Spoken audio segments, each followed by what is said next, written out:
सनी देओल की सौतेली बहन और धर्मेंद्र की लाडली ईशा देओल आजकल अपने कैरियर की दूसरी पारी खेल रही हैं।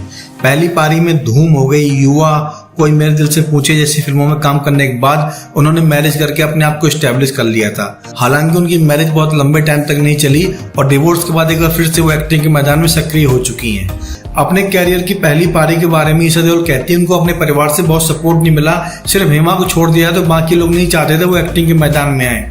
खासतौर से देओल बहुत ज्यादा छोटी सोच के कह लीजिए थोड़ा देहाती सोच के हैं। वो चाहते हैं घर की औरतें घर में काम करें और मर्द बाहर काम करें। इसलिए जब भी वो सनी देओल के साथ उस परिवार में जाती हैं मिलने अपने परिवार से, तब वो सलवार सूट कैरी करती हैं और बिकनी वाले सीन में धूम पर पूरे घर में बहुत हंगामा मचा था। हालांकि हेमा के सपोर्ट के चलते सबको खामोश रहना पड़ा, बट उनको कई तरीके से और भी परेशानियां सामने आई। जैसे कि जब उन्होंने अपनी पहली मूवी साइन की थी कोई मेरे दिल से पूछे, तब उनके बेबी फैट को लेकर काफी हद तक उनको टारगेट किया गया।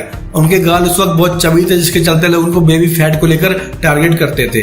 जब मूवी रिलीज हुई तब उनको लेकर हेमा के साथ बहुत कंपैरिजन भी हुआ, जिससे वो काफी डिप्रेशन में चली गई, बिकॉज हेमा ने ड्रीम गर्ल के तौर पर काफी लंबी जर्नी तय की थी और ईशा की वो पहली मूवी थी। ऐसे में ईशा के ऊपर प्रेशर क्रिएट किया गया कि वो हेमा की तरह बहुत ब्यूटीफुल नहीं है और ना ही उनकी तरह बहुत बेहतरीन एक्टिंग कर पाती है। इस डिप्रेशन और प्रेशर के चलते ईशा काफी परेशान थी और एक तरह से बॉडी शेमिंग का शिकार हो रही थी। इस दौर में उनके साथ न तो सनी देओल थे न बॉबी देओल, और एक तरह से कहा जाता है फिल्मी कैरियर अपनाने के बाद दोनों भाइयों ने अपनी सौतेली बहन से एक दूरी मेंटेन कर ली थी। बहरहाल जब उनका प्रेशर बहुत ज्यादा बढ़ने लग गया तब उन्होंने अपनी माँ से बात की और उन्होंने अपनी माँ से कहा कि मैं कैरियर में आगे बढ़ूं या फिर संन्यास ले लूं। तब उनको हेमा ने बहुत ज्यादा मोटिवेट किया और कहा कि आप इंडस्ट्री में अपने काम करने के लिए आए हैं, अपने लक्ष्य पर फोकस कीजिए और अपने काम को कीजिए। बहरहाल ईशा के कैरियर के सारे उतार चढ़ाव के बीच में सनी देओल बॉबी देओल सौतेले भाई के तौर पर उनके साथ कभी भी मोरल सपोर्ट में नहीं थे।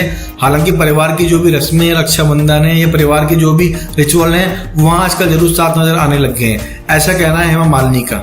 लेकिन लगता है ईशा की जो अपनी फाइट है अपने कैरियर को लेकर वो उसी तरह लंबी होने वाली है जैसे पहले पारी में थी।